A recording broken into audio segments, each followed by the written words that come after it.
Bismillahirrahmanirrahim. Assalamualaikum warahmatullahi wabarakatuh. Alhamdulillah wassalatu wassalamu ala Rasulillah wa ala alihi wa ashabihi wa mawalah. Asyhadu an la ilaha illallah wahdahu la syarika lah wa asyhadu anna Muhammadan abduhu wa rasuluh la nabiyya ba'dah. Sallallahu alaihi wa ala alihi wa ashabihi wa man sara ala nahjihi wa iktafa bi atharihi ila yaumil qiyamah. Qala Allah Ta'ala fi kitabihil karim wa huwa asdaqul qailin. A'udzu billahi as-sami'il 'alim minasy syaithanir rajim. Min hamzihi wa nafthihi wa nafthihi. Ya ayyuhalladzina amanu ittaqullaha haqqa tuqatih wa la tamutunna illa wa antum muslimun. Wa qala aydan jalla sya'nuhu fi ayatin ukhra. Ya ayyuhan nasu ittaqu rabbakumul ladzi khalaqakum min nafsin wahidah wa khalaqa minha zawjaha wa batha minhuma rijalan katsiran wa nisaa'a. Wattaqullaha alladzi tasaaluna bihi wal arham. Innallaha kana 'alaikum raqiba. Wa qala aydan fi ayatin ukhra. Ya ayyuhalladzina amanu ittaqullaha wa qulu qawlan sadida. Yuslih lakum a'malakum wa yaghfir lakum dhunubakum. Wa may yuti'illaha wa rasulahu faqad faza fawzan 'azima. Fa inna asdaqal hadithi kitabullah wa khairal hadi hadi Muhammadin sallallahu alaihi wasallam. Wa syarral umuri muhdatsatuha. Fa inna kulla muhdatsatin bid'ah wa kulla bid'atin dhalalah wa dhalalatu ahluha finnar. A'adani Allah wa iyyakum minan nar. Ma'asyiral muslimin wal muslimat, al-ikhwah wal akhwat, alhamdulillah di malam hari ini kita kembali melanjutkan pembahasan kita membahas kitab Manhajus Salikin li fadilati Syekh Abdurrahman Ibn Nasir As-Sa'di rahimahullah. Kita masuk di dalam babut tayammum, bab berkaitan dengan tayammum. At-tayammumu lughatan, tayammum secara bahasa al-qasdu, artinya memaksudkan. Adapun at-tayammum istilah, menurut istilah, mashul wajhi wal yadaini bisa'udin tahur ala wajhin makhsus. Dia adalah bentuk mashu, yaitu mengusap, al-wajhi, mengusap wajah, wal yadain, dan kedua telapak tangan, bisa'udin tahurin, dengan sa'id yang tahur, yang suci. Sa'id artinya kullu ma sa'ada 'anil ard, yaitu sesuatu yang berada di permukaan bagian atas pada tanah. Yaitu diusapkan di wajah dan di kedua telapak tangan ala wajhin makhsus, dan dengan tata cara yang khusus nanti insyaallah akan datang kepada kita. Ma'asyiral muslimin wal muslimat rahimani wa rahimakumullah. Yang perlu kita perhatikan dalam pembahasan tayammum, tayammum itu diusap. Dan diusap, telah berlalu kepada kita pembahasan berkaitan dengan diusap. Yang namanya al-mashu, pengusapan, la yaqtadi isti'aban, dia tidak mesti kena semua. Dan dalam pembahasan tayammum ini, anggota yang diusap itu hanya dua saja, yaitu wajah dan telapak tangan. Beda halnya dengan wudu. Kalau wudu ada 4 anggota yang dicuci dan sebagiannya ada yang dicuci, ada yang diusap. Yang pertama, Allah perintahkan untuk mencuci wajah. Termasuk wajah adalah memasukkan air ke mulut, kumur-kumur, tamat madah. Demikian pula termasuk dari mencuci wajah yaitu masukkan air ke hidung, istinsyak. Dan termasuk dari wajah yaitu mengeluarkan air yang dimasukkan ke hidung dengan tangan kiri, disebut dengan istinthar. Kemudian di antara hal yang Allah SWT perintahkan untuk cuci yaitu kedua tangan. Dan kalimat kedua tangan di dalam wudu Allah sebutkan wa aydiyakum ilal marafiq. cucilah kedua tangan kalian sampai ke siku. Walaupun pada hukum asal penggunaan yad atau yadain, kedua tangan, itu bisa saja bermakna tangan secara keseluruhan atau tangan sebagian. Kalau disebutkan wa aydiyakum ilal marafiq, cucilah tangan kalian sampai siku, itu ada pembatasan, berarti cucinya sampai siku. Adapun dalam bertayammum, Allah hanya sebutkan di ayat Al-Quran yang diusap adalah tangan. Dan tidak ada penyebutan diusap sampai siku. Ditambah lagi dalil yang menguatkan bahwa Nabi SAW ketika bertayammum, beliau hanya mengusap telapak tangan saja. Dan telapak tangan itu dimaklumi, dia dari ujung jari tengah sampai pergelangan tangan. Ya, sampai pergelangan tangan. Baik itu bagian depan ataupun bagian belakang, itu namanya semuanya telapak tangan. Ini ma'asyiral muslimin azakumullah.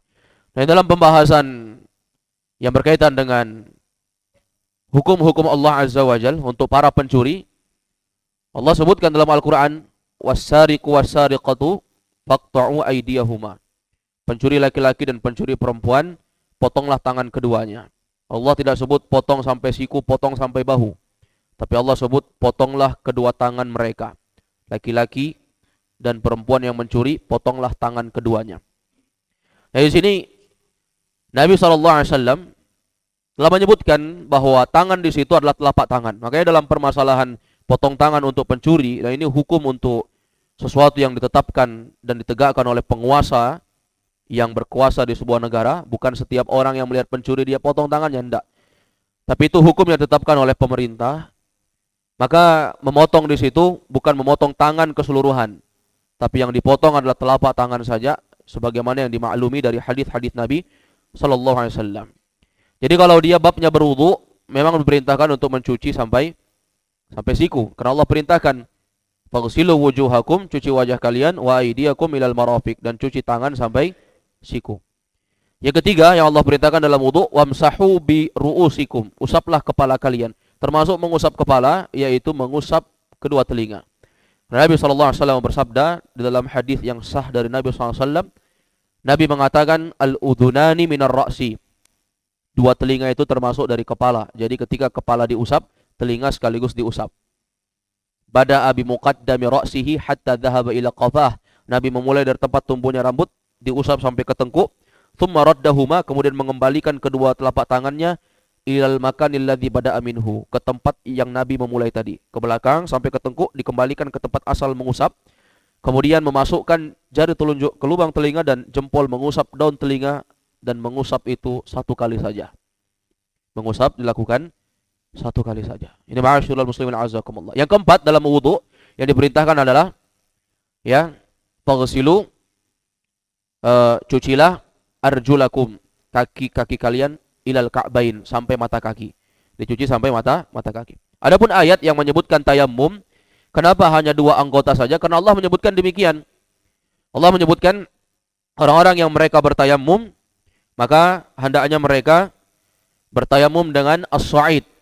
Wamsahu biwujuhikum wa aydikum min. Dan Allah mengatakan, usaplah wajah kalian dan usaplah tangan kalian. Allah nggak sebut anggota lain. Jadi dalam tayammum itu hanya wajah dan tangan.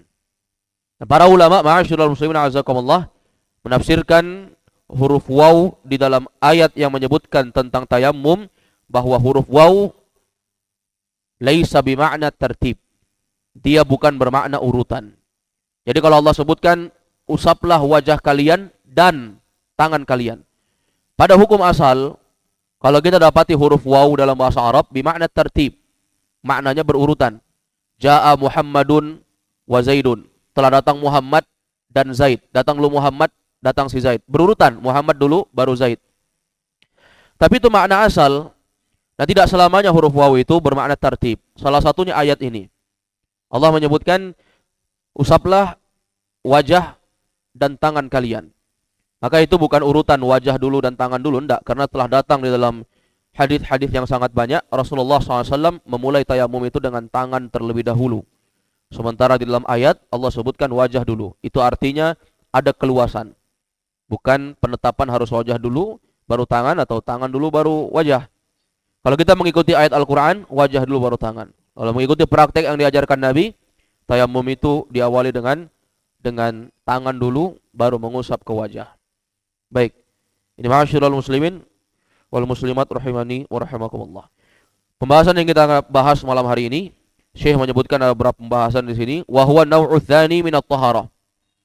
Dan tayamum itu adalah pembagian yang kedua dari taharah.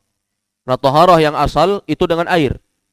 Tayamum itu sebagai pengganti. Dia bukan yang inti. Dia pengganti jika tidak ada air. Maka dia adalah jenis taharah yang kedua. Dan perlu diketahui bahwa tayamum itu dapat menggantikan hadas besar dan hadas kecil. Maksudnya dapat menggantikan wudu, ya, itu hadas kecil, dan dia dapat mengangkat hadas besar, yaitu mandi wajib. Ini ma'asyiral muslimin a'azzakumullah. Makanya para ulama menjelaskan dengan detail ya dalam pembahasan ini. Bagi kita yang selama ini keliru, kita tinggalkan kekeliruan ini. Ini dengan tegas para ulama menjelaskan bahwa tayamum dapat mengganti hadas besar dan hadas kecil. Dia dapat menghilangkan hadas besar dan hadas kecil. Artinya kalau orang yang batal wudunya, dia harus berwudu dan tidak mendapati air, atau ada air tapi tidak cukup, atau ada air tapi dia tidak bisa menggunakan karena suatu hal penyakit-penyakit tertentu, maka dia tidak menggantinya dengan apa namanya? Dengan hal-hal yang lain, tetapi dia bertayamum. Bertayamum. Termasuk orang yang berhadas besar. Banyak-banyak wanita keliru dalam masalah ini. Dalam permasalahan hubungan suami istri di malam hari, kemudian junub. Setelah junub di pagi hari dia merasakan cuaca yang sangat dingin. Tubuhnya mendemam. Dia mampu untuk berwudu, tapi dia junub, harus mandi wajib. Maka dalam masalah ini para wanita banyak kekeliruannya dalam masalah ini. Dia mengatakan, saya tidak mampu untuk menggunakan air. Saya tidak mampu untuk mandi. Walaupun saya hangatkan, ini akan bermudarat untuk saya, kata dia. Kalau begitu saya berwudu saja. Loh, kenapa enggak tayamum?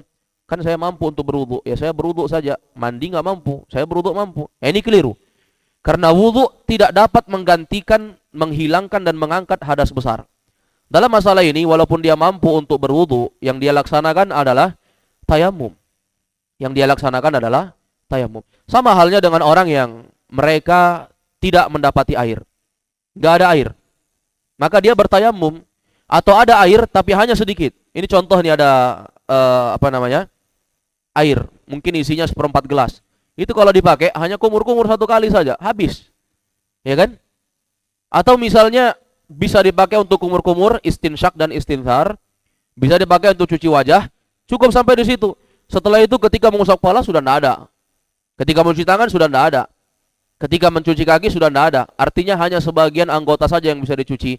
Kalau airnya diperkirakan sedikit, maka kita tayamum saja. Tidak berwudu dengan sesuatu yang tidak sempurna. Paham ya? Ini ma'asyiral muslimin a'azzakum. Saya rasa dalam masalah ini sangat detail sekali penjelasan ya. Kekeliruan-kekeliruan yang banyak terjadi para wanita, terkhusus kita suami yang terkadang tidak memahami tentang hal ini, akhirnya kita anggap saja bahwa istri wudu saja, berwudu. Kalau nggak mampu mandi ya berwudu saja. Jawabannya keliru.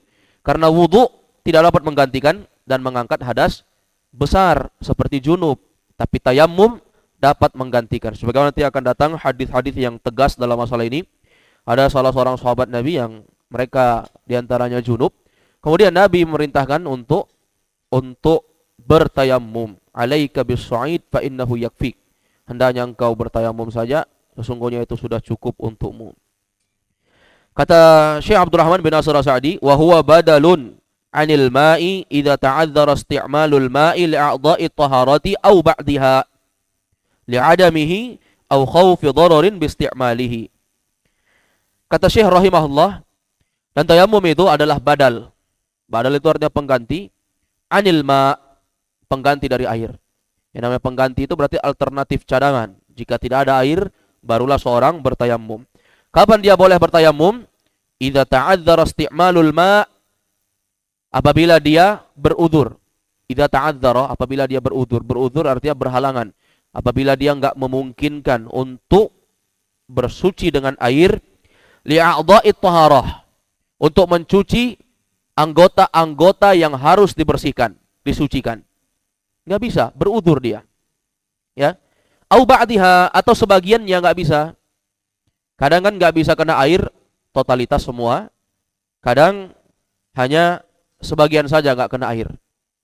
Sebagian maksudnya yang saya contohkan tadi ya, kalau keseluruhan ya nggak ada air sama sekali.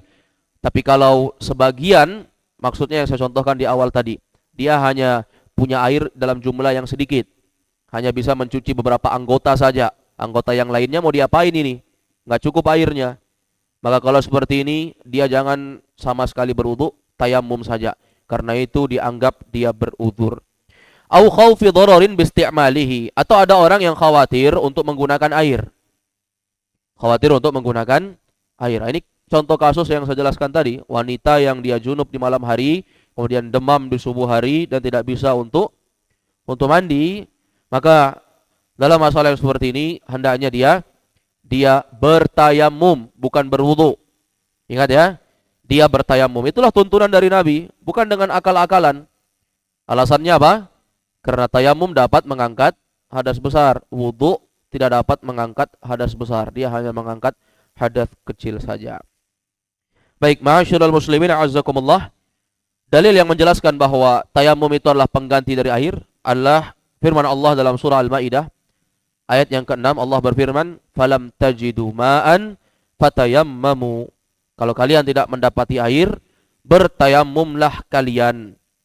Kemudian ma'asyiral muslimin a'azzakumullah, adapun dalil yang disebutkan oleh para ulama, jika tidak mendapati air, maka seorang hendaknya bertayamum, adalah hadis dari hadis Imran ya bin Husain. Bahwasanya Imran bin Husain Al-Khuzai radhiyallahu anhu, beliau melihat ada rajulan mu'tazilan. Ada seorang laki-laki yang mu'tazilan, lam yusalli fil qaum. Mu'tazilan itu artinya dia mengasingkan diri. Ada seorang laki-laki, orang sholat jamaah, dia nggak ikut sholat jamaah, dia mengasingkan diri, mu'tazil.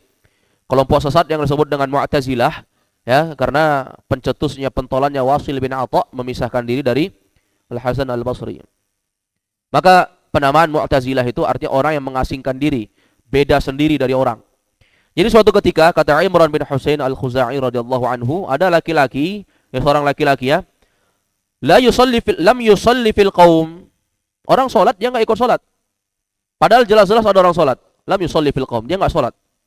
Faqala, wa ma'asyiral muslimin a'azzakumullah, Nabi SAW melihat laki-laki itu. Dan Nabi SAW mengatakan kepada laki-laki itu, "Ya fulan, wahai fulan." Fulan itu panggilan orang Arab ya. Ya kalau kita mungkin bahasanya apa? Kalau orang panggil biasanya bro gitulah. Bro itu singkatan ya. Hah? Hey misalnya. Ya bisa Daeng kalau orang Makassar ya. Baik. Kalau orang Inggris mungkin bro disingkat dengan brother disingkat dengan bro ya. Baik. Orang Arab menyebutnya ya fulan, wahai fulan. Tapi ini sudah jadi serap dari bahasa Indonesia juga ya. Biasanya orang menggunakan ini juga. Ya fulan, wahai fulan. Ma mana'aka an tusalliya fil qaum? Apa yang menyebabkan engkau tidak ikut sholat berbarengan dengan kelompok jamaah yang ada di sana? Kenapa engkau enggak ikut sholat di sana? Faqala, maka laki-laki ini menjawab, ya Rasulullah, asabatni janabatun wala ma. Aku ditimpa dengan janabah, aku junub, wala ma, tapi enggak ada air. Maka Nabi SAW bersabda, alaika bis-sa'id fa innahu yakfik. Hendaknya engkau menggunakan tanah, debu yang baik, fa innahu yakfik. Sesungguhnya itu dapat mencukupimu. Maksudnya tayamum saja, tidak perlu berwudu karena enggak ada air. Itu dalil yang tegas jamaah bahwa laki-laki ini Nabi perintahkan untuk apa? Untuk tayamum. Karena enggak ada air untuk mandi. Dan andai kata pun dia mendapati air cukup untuk berwudu, dia tidak berwudu. Karena enggak cukup untuk mandi. Wudu tidak bisa menggantikan apa? Menghilangkan dan mengangkat hadas besar. Baik, ini jelas ya jamaah sekalian, ini hadis yang diriwayatkan oleh Imam Ahmad, Abu Daud, At-Tirmidzi, An-Nasai, Ibnu Hibban, Al-Hakim, Darqutni dan Imam Al-Baihaqi rahimahumullahu taala rahmatan wasi'ah. Baik. Kemudian pembahasan berikutnya ma'asyiral ikhwah wal akhwat. Asy-Syaikh Abdurrahman bin Nasir As-Sa'di rahimahullah mengatakan, "Fa yaqumut turabu maqamal ma'i," maka tanah ya dapat menggantikan kedudukan air jika ya, maksudnya tanah dapat menggantikan kedudukan air sebagai toharoh pengganti. Itu beliau sebut dengan tanah ya. Walaupun sebenarnya tayamum itu tidak terbatas dengan tanah saja. Ini sebagian pendapat ulama tidak sah menggunakan debu, dia harus tanah. Ya, ini sebagian pendapat. Hanya saja pendapat yang dilemahkan oleh sejumlah para ulama. Karena Nabi SAW menyebutkan alaika bis-sa'id fa innahu yakfik. Dan as-sa'id itu artinya kullu ma sa'ada 'anil ard. Segala sesuatu yang ada di permukaan atas, dan tidak hanya debu saja. Ya, pendapat yang benarnya tanah ataupun debu seluruhnya boleh untuk digunakan bertayamum. Dan kesalahan orang-orang yang bertayamum yaitu mereka menepukkan tangannya pada sesuatu yang tidak ada debunya, atau menepukkan tangannya ke sesuatu yang tidak ada tanahnya. Nah, ini keliru. Seperti contohnya orang sakit, terbaring di rumah sakit. Ya, kemudian dia mau berwudu, tidak ada air, atau dia tidak bisa kena air. Dia tepuk-tepukkan tangannya di bantal. Mana ada debu di bantal? Apalagi di rumah sakit. Pasti dijaga fasilitasnya, kebersihannya. Dia tepuk-tepukkan tangannya di kasur. Mana ada debu di kasur? Bagaimana caranya? Dia harus berusaha untuk mencari debu. Kalau dia tidak bisa bergerak sama sekali, atau dia tidak bisa sama sekali dan tidak memiliki daya dan upaya kekuatan yang dapat membantu dia, maka hendaknya dia sholat dalam keadaan apa yang dia mampu. Kalau memang dia dirawat, nggak ada yang kenal dia situ, yang ngurus dia juga nggak ada, dia mau sholat, tayamum nggak bisa, nggak ada debu di sekitar dia. Dia lihat juga dinding-dinding bersih semua, bantalnya bersih, kasur-kasurnya bersih. Orang nggak ada yang kenal dia, dan dia harus sholat. Dan dia tidak mungkin untuk memanggil perawat-perawat yang ada di situ selama 5 kali dalam sehari semalam. Maka kalau seperti ini keadaannya, nggak ada yang mampu untuk membersihkan dia, nggak ada, pokoknya nggak ada kekuatan untuk segala sesuatu yang dia tempuh, maka dalam hal yang seperti ini hendaknya dia langsung sholat saja dalam keadaan apapun itu. Walaupun di tubuhnya penuh dengan najis, dia langsung sholat saja. Kenapa? Karena Nabi SAW bersabda, idza amartukum bihi fa'tu minhu mastata'tum. Kalau kalian diperintahkan terhadap sesuatu, maka lakukanlah semampu kalian. Orang sudah usaha mau wudu, nggak bisa. Usaha juga mau tayamum, nggak bisa. Ya apa boleh buat? Fattaqullaha mastata'tum. Allah berfirman, bertakwalah kalian sesuai dengan kemampuan kalian. Jadi ini solusi dari para ulama. Baik, tapi kalau ada yang mampu untuk mewudukkan dia, diwudukkan. Kalau nggak mampu kena air, ya ditayamumkan. Bagaimana caranya? Diambilkan debu. Ya, diambilkan debu sehingga dia bertayamum dengan itu. Kemudian orang bertanya, kenapa debu diperintahkan untuk diusap di wajah? Bukankah itu adalah kotoran? Orang sekarang bilang anti jerawatan katanya. Nah, ini ma'asyiral muslimin azakumullah, sesuatu yang diperintahkan dalam syariat itu tidak mungkin membahayakan. Ini harus kita yakini. Ya. Ja'al Islam bil masalih. Agama Islam itu datang dengan kemaslahatan. Tidak ada satupun yang membahayakan. Kalau andai kata itu bahaya, Nabi tidak akan perintahkan kita. Karena Nabi SAW orang yang paling bersemangat untuk menunjuki umatnya. Laqad ja'akum rasulun min anfusikum azizun alaihi ma anittum harisun alaikum bil mu'minina raufur rahim. Allah mengatakan dalam Al-Quran, sungguh telah datang kepada kalian seorang rasul, berat terasa kesulitan, ya, sesuatu yang menimpa kalian berat terasa oleh rasul ini. Ya, rasul ini sangat semangat untuk memberikan petunjuk kepada kalian, sangat semangat untuk memberikan kebaikan kepada kalian. Ya kan? Dan rasul ini sangat memiliki rahmat kasih sayang kepada orang-orang yang beriman. Jadi, ma'asyiral muslimin azakumullah, jangan pernah menganggap bahwa itu adalah sesuatu yang buruk.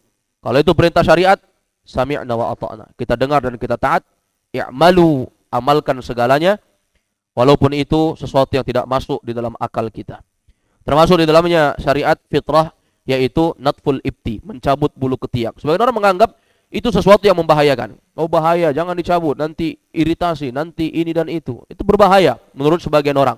Karena dia memikirkan dengan akalnya, dan syariat itu tidak akan masuk dan tidak akan sesuai dengan praduga sangkaan manusia.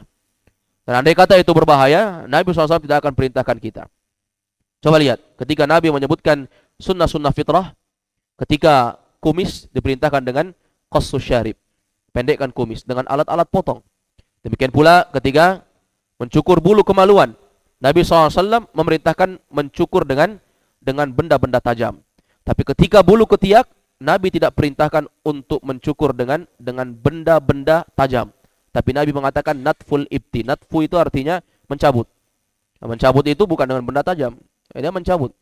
Walaupun bukan menjadi sesuatu yang dihalangi, kalau orang mau untuk menggunakan benda tajam menghilangkan bulu ketiaknya lah ba'sa bihi, enggak apa-apa.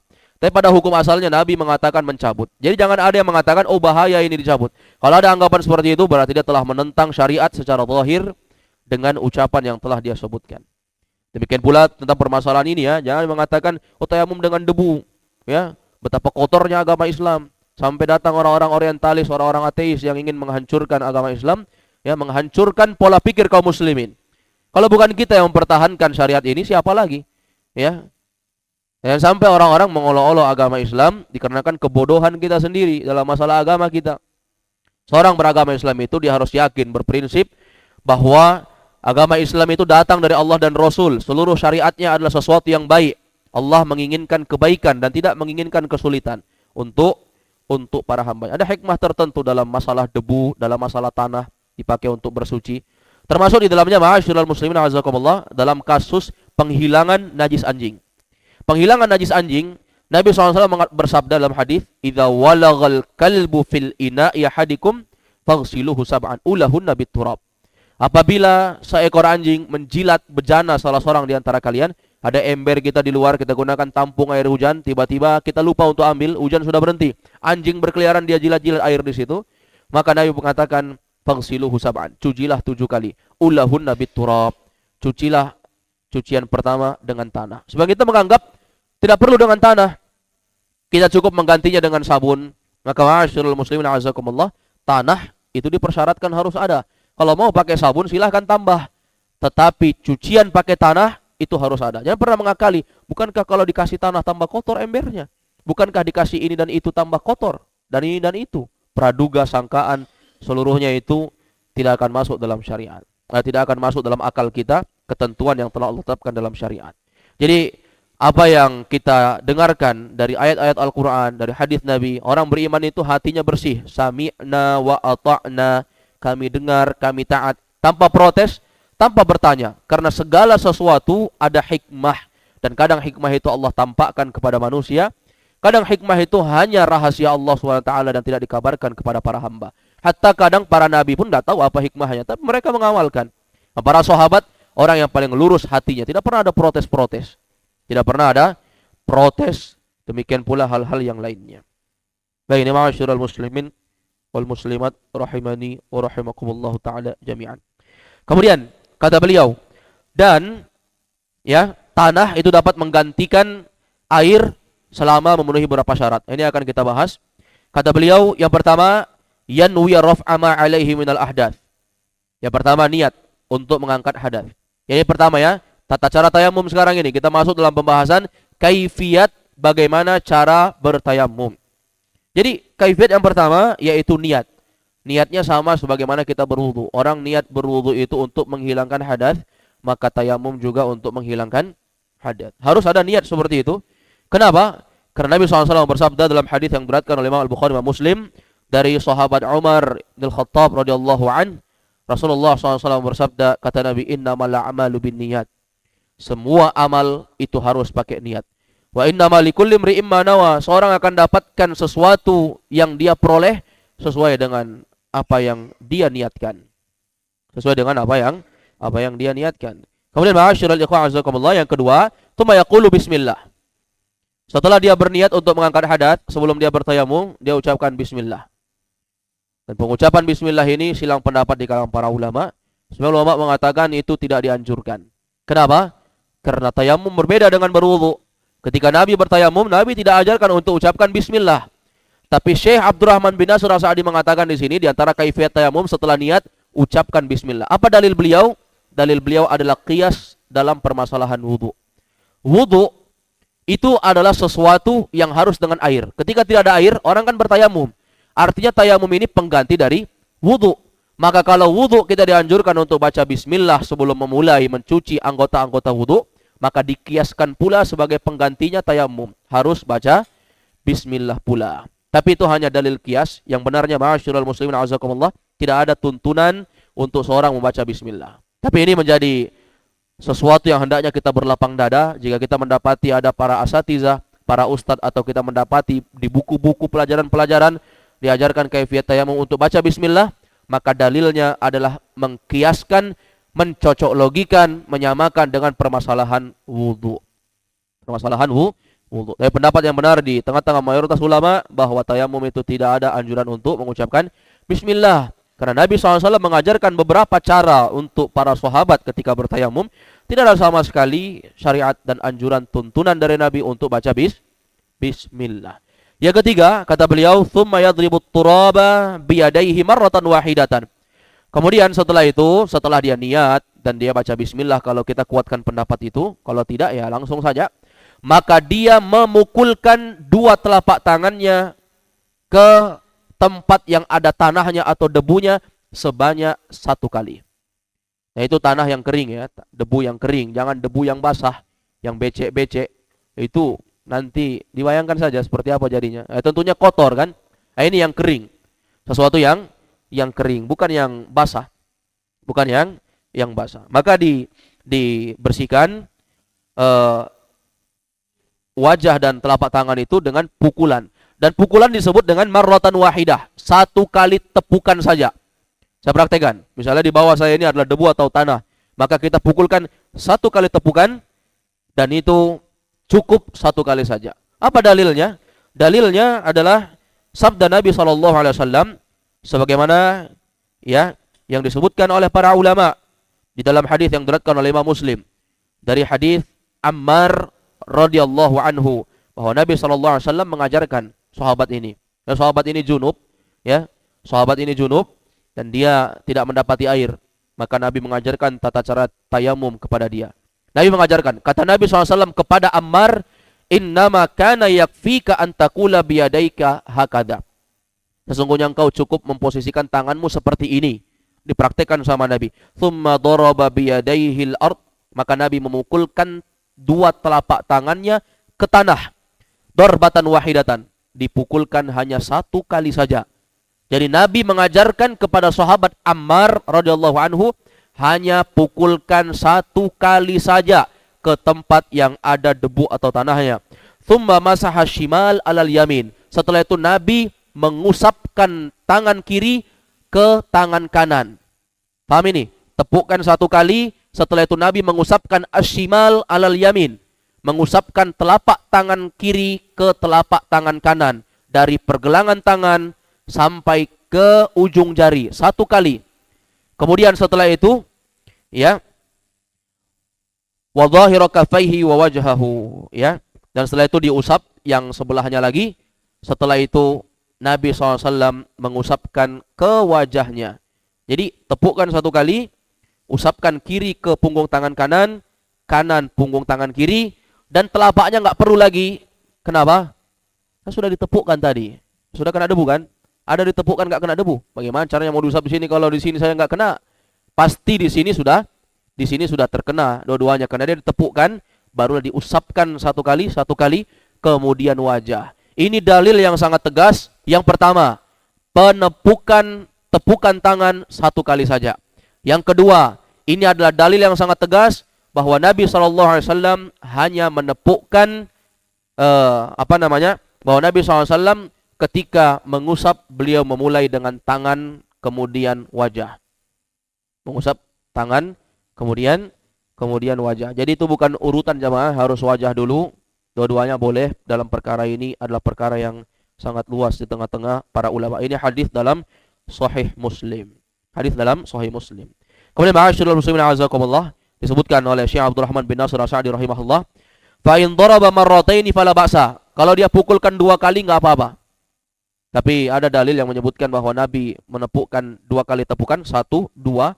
Tapi ini hadisnya dhaif. Dan semua hadis yang menyebutkan penepukan 2 sampai 3 itu hadisnya dhaif. Yang benarnya hadis di Sahih Muslim, menepukkan tangan ke debu atau tanah itu hanya 1 kali saja. Dan hadisnya sahih dalam Sahih Muslim. Ada pendapat yang menyebutkan boleh 2 atau 3 tapi hadisnya lemah. Wallahu a'lam bishawab.